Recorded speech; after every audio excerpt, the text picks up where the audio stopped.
Olá, internautas! Estamos iniciando mais um programa Literatura e Prosa. E a prosa hoje é sobre educação. Para isso eu estou recebendo aqui, com muito prazer, a gestora educacional Hilda de Jesus Soares. Hilda, obrigado pela sua presença aqui. Eu que agradeço a oportunidade. Muito obrigado. Hilda, eu gostaria que você falasse para os nossos internautas, principalmente aos pais, como é que está o desenvolvimento da educação hoje nas escolas do fundamental e o médio? Marrocos, eu sou uma eterna otimista, né? Sim. Eu acredito que se a gente não acreditar na educação, e no meu caso na educação pública, não tem como seguir. Exato. Então, eu vejo com otimismo porque, como um promotor comentou comigo, acho que a escola é a última instância ali para acompanhar tanto o desenvolvimento intelectual dos nossos alunos, como também os pais, né? Todo pai, a gente acredita que ele quer o seu filho com uma educação que possa dar condições para ele no futuro. Então, eu acredito sim na escola pública, na escola gratuita e na educação, né? Então, Exatamente. A gente tem que continuar trabalhando para isso. Batalhando para isso. Agora, com relação ao empenho do governo, essa verba que o governo manda, que a gente sabe que não é muita coisa, mas ela cobre ou é só satisfatória?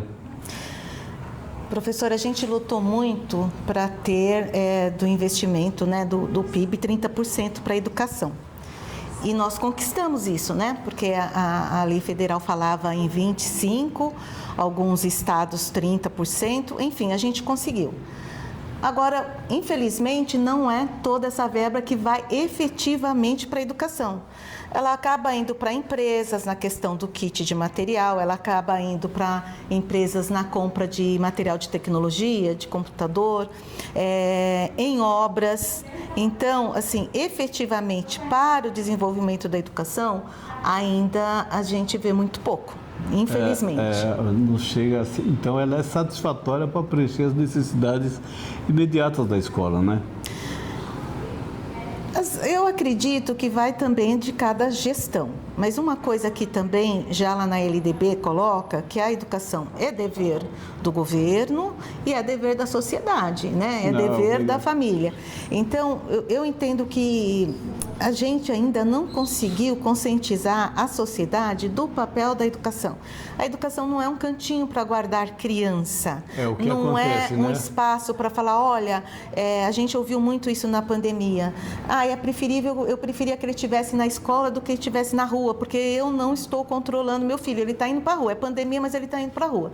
Então, essa inversão de terceirizar, né, de jogar para os professores, para a escola, aquele papel que é do pai, que é da família, ou em outras vezes é do poder público também.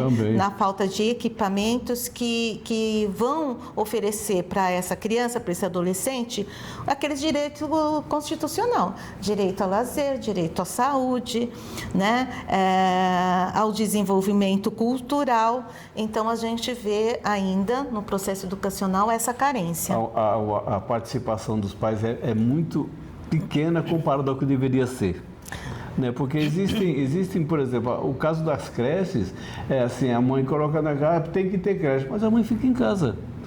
Então, Marrocos, eu aprendi a ter um olhar diferente também em certas situações. Sim. Nós vamos ver que hoje nós temos a educação especial. E era uma fala muito recorrente na nossa categoria e dizer assim, olha, mas a mãe está dormindo e a criança está aqui. Mas quem tem uma criança especial, às vezes não dorme. Tem isso às também, vezes né? não dorme, às vezes ela não tem. Ela tem o direito à vida, porque infelizmente a gente vive ainda num país machista e que fica sobrecarregada as mães.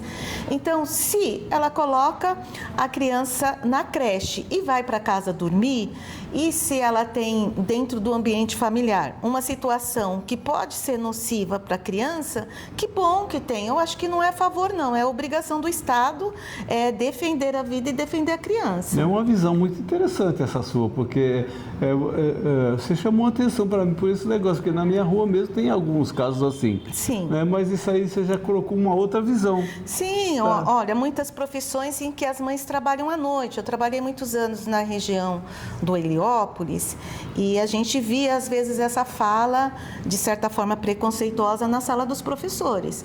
Poxa, mas se a mãe é faxineira no hospital, às vezes é isso. Onde que as crianças têm que ficar? Elas vão ficar dentro de um ambiente perigoso? Já aconteceu, até no próprio Heliópolis, de ter um incêndio e de perder as famílias, porque se tranca lá. Ou ficar Uma trancado criança, em casa, né? Às vezes deixa tranca em uma casa. criança, ou às vezes com um familiar, que pode ser um alcoólico, o pai. Isso. Então, não é melhor para a criança estar na creche? Pedófilo, né? Eu defendo, sim, a educação infantil, defendo a creche, inclusive para o noturno, já que muitas mães precisam trabalhar à noite e não tem com quem deixar. Não é todo mundo que tem uma rede de apoio. Então, no meu caso, que você conhece, eu acabei criando o meu filho também sozinha, não que ele não tivesse Sim. pai, mas a questão da educação e do cuidado ficou sob minha responsabilidade. Eu tive uma rede de apoio com a minha família, com a minha mãe. E hoje é um médico. E hoje é um médico. Agora, não são todas as mulheres que têm essa rede de apoio, né? Não tem. Não. Principalmente, até porque, Hilda, muitas mães, como você mesmo mencionou, não têm um conhecimento, não têm um desenvolvimento cultural. Sim. Não é verdade? Sim.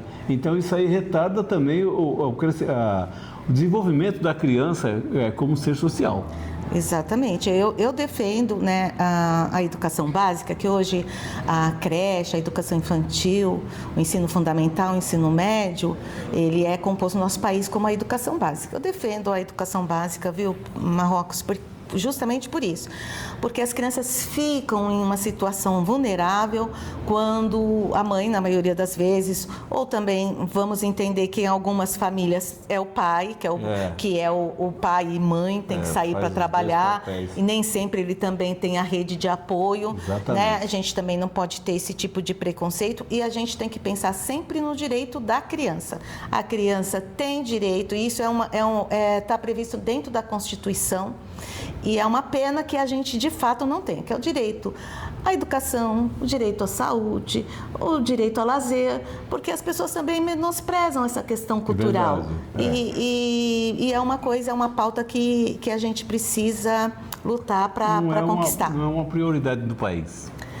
A cultura, assim, de um modo geral, não é, né? A gente sabe, trabalhei muitos anos com isso, você trabalha há anos com isso aí, a gente sabe que há um desinteresse, né? O desinteresse, na minha opinião, é provocado. Eu acredito, mesmo a questão da educação, ela de propósito, né?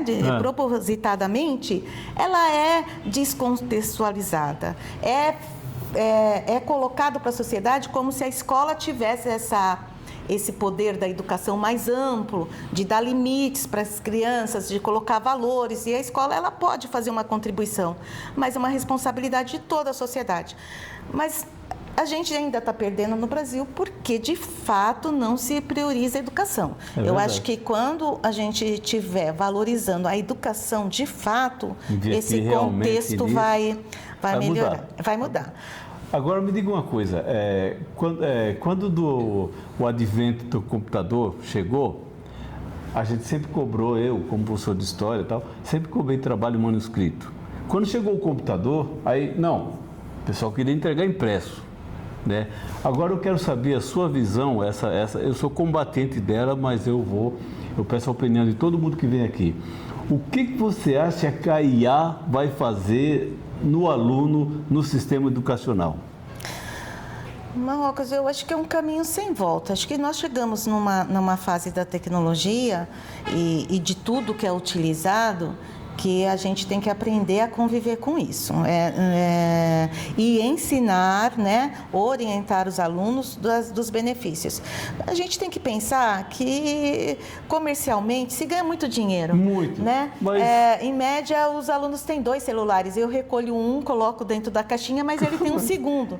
Então, isso é de propósito. Agora, a gente tem que pensar na questão ambiental. Esse lixo de tecnologia, por exemplo, eu já tenho bastante material em serviço. vive? Para onde vai? O planeta vai aguentar isso até quando? Agora, desculpa, você ia falar o quê? Não, é que eu entendo que a gente precisa entender que vai ser muito difícil combater esse uso da tecnologia. A gente vai ter que educar e colocar limites, isso sim. Mas assim, com relação à alienação, porque eles já estão se alienando, como a outra entrevista que nós vimos, né? Falando da tecnologia avançada, alienando. O aluno não está preparado para esse tipo de desenvolvimento, porque é muito bacana você fotografar, você colocar como o Mário falou, você coloca uma figura do lado de uma mulher bonita, ou então montar de um cavalo, ou fazendo um show de rock, tudo mais, é bonito. Mas isso não está alienando o aluno? Porque é muito bonito fazer isso aí aparecer. Marrocos, você como professor de história deve conhecer a história da civilização. Sim. Isso não é novo, essa história se repete, né? É. Eu tive a oportunidade de visitar o México e a gente foi ver lá aquelas pirâmides. E a história que tem aquilo é dentro de uma tecnologia, né, em que simulava a serpente, o sol batia e as pessoas acreditavam que aquele tinha vida e morriam. Não é diferente. A ilusão é construída. Né? É construída, desculpa, pelo capital. Se ganha dinheiro com essas ilusões. Então alguém está sendo mão de obra barata. E alguém está lucrando. E isso vem se repetindo. Mas nunca parou. E vai continuar enquanto as pessoas não se colocarem. É admirável o mundo novo, né? O livro do Aldous Huxley continua vivo. É um mundo novo. Agora, eu acredito, até pensando em Robinson Crusoe, né? Que ele tentou viver isolado e não conseguiu. Hoje talvez a gente consiga, talvez hoje está parecendo como uma necessidade, né? Se isole, talvez consiga sobreviver. Não sei, não tenho a resposta para isso, mas é um momento, eu acho que quando a gente chega no caos, nós estamos no fundo do poço, vai mudar sim esse tipo de sociedade que a gente conseguia, que a gente conhece. Eu acredito que a um médio ou curto prazo isso muda e a gente vai ter que aprender a conviver com essas situações. Certo. Né? Agora eu vou fazer um convite para você, porque a literatura está abandonada, praticamente. Então, eu tinha uma sugestão para fazer, inclusive é um projeto que eu vou mandar para o governo do estado, assim, trabalhar a literatura, a redação na sala de aula. Você pode fazer isso lá no Irene. E assim, por exemplo, escolher a melhor redação. A melhor redação vir aqui dar uma entrevista na TV Relacionamento. Que legal. Já tenho essa disciplina, então, e a partir desse ano tem dentro do currículo a disciplina de redação. Isso. Nós estamos com uma biblioteca maravilhosa e isso é maravilhoso. E tenho professores, você conhece alguns deles, que incentivam muito essa questão do sarau. Então, eu acho que é muito do que a gente oferece. Maravilha. Para os alunos. Vamos oferecer coisas boas. Então, oferecer isso. Aí você vem o professor que esteja, faz uma comissão, julga, então, porque um vindo aqui vai incentivar, motivar os outros. Eu tenho muitos escritores, inclusive. Ótimo, eu tenho muitos alunos escritores que vão, com certeza, ficar muito felizes de participar. Ótimo. Sugira aí se a gente faz a entrevista com quantos foram aqui, que foram os melhores, né? Porque o pessoal, isso aí é motivação. E a literatura não pode morrer. Sim, eu acredito. Nós já tivemos a visita lá, deixo o convite também. Alguns escritores foram lá, inclusive alguns ex-alunos que hoje são escritores. E nós temos sim um grupo de alunos que tem bastante interesse. Maravilha, potencial. Hilda, o nosso tempo, você sabe, ele é escasso. Mas eu agradeço imensamente você ter vindo aqui, que eu queria tanto que você viesse. Já tem um ano que eu batalho para ela vir aqui, gente. É um ano que eu estou tentando trazer ela aqui. E hoje nós conseguimos. Obrigado pelo... Nada, espero que essa minha contribuição possa ajudar de alguma forma. Muito obrigada pelo convite. Gente, e assim nós encerramos mais um programa Literatura e Prosa. Um abraço e até a próxima.